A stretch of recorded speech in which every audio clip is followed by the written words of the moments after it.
वसमत येथील तालुका क्रीडा संकुल येथे आयोजित सुब्रतो फुटबॉल क्रीडा 17 वर्षाखालील मुली विभागीय स्पर्धेचा अंतिम सामना अत्यंत रोमांचक ठरला।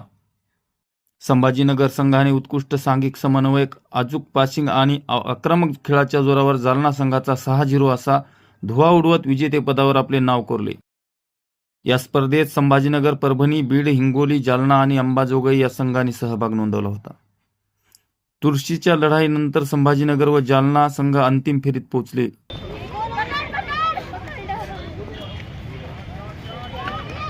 स्पर्धेच्या पारितोषिक वितरण व उद्घाटन सोहळ्याला लक्ष्मीकांत नवघरे, राजूभया नवघरे प्रतिष्ठान आणि नगराध्यक्षा सुनीता बाहेती यांच्यासह वर्षा आवटे, मुनीर पटेल, शिवदास बोड्डेवार, अजगर पटेल, प्रणिता ढोरे, अफसाना मुजवर, ज्योती वावळे, आनंद बडवणे, डॉक्टर गंगाधर काळे, आत्माराम बोतीकर, मोईज मुस्तफा, सोहेब अली व इतर मान्यवर उपस्थित होते।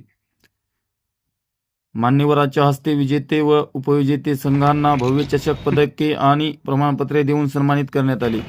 जनसावली न्यूज वसमतसाठी बाळासाहेब कांबळे। आज आमची वसमत इथे मॅच होती, तर 7 टीम आलेल्या, त्याच्यात आम्ही विजयी ठरलेलो आहे। फायनल मध्ये आम्ही जालनाला 6-0 या स्कोरने हरवलं आहे। टेट्सच्या टुर्नामेंटसाठी सिलेक्ट झालो। आम्ही छत्रपती संभाजीनगर शहर इथून आलेलो आहे आणि आमची जी अपोजिट टीम होती ती जालना पोद्दार होती। तर आमची एक फ्रेंडली मॅच झालेली पोद्दार मध्ये, ज्यात आम्ही 6-0 ने जिंकलो आहोत।